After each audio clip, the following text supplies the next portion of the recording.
আন্তর্জাতিক মাতৃভাষা দিবস যথোচিত মর্যাদায় উদযাপিত হল অশোকনগর প্রেস ক্লাবে।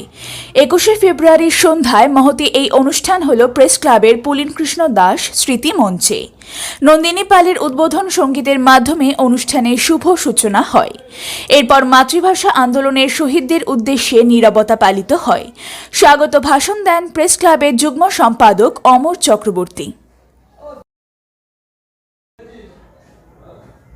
অনুষ্ঠানের দ্বিতীয় পর্বে অশোকনগর প্রেস ক্লাবের ৫ম বর্ষপূর্তি উপলক্ষে আকর্ষণীয় স্মরণিকা উপস্থিত সকলে তুমুল করতালির মধ্যে দিয়ে প্রকাশিত হয়।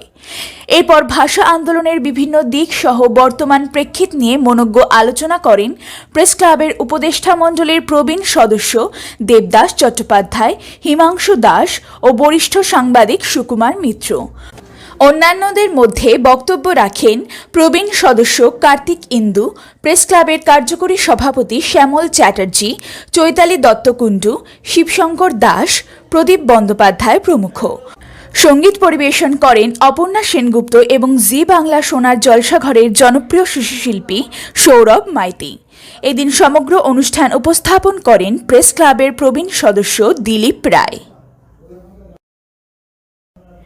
সুদিন গোলদারের রিপোর্ট, নিউজ প্রতিধ্বনি, উত্তর ২৪ পরগনা।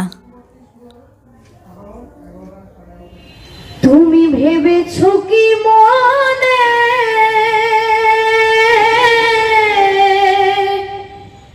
এই ত্রিভুবনে, তুমি ভেবেছো কি মনে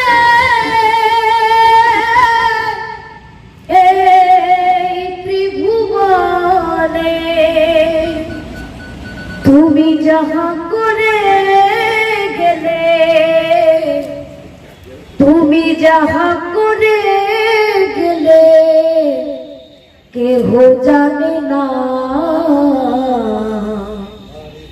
বারে বারে আর আশা হবে না।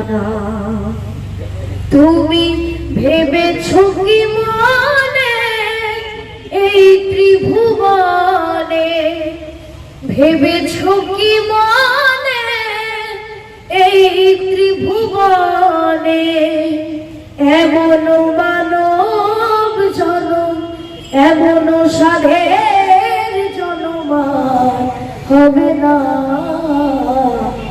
বারে বারে আর আশা হবে না।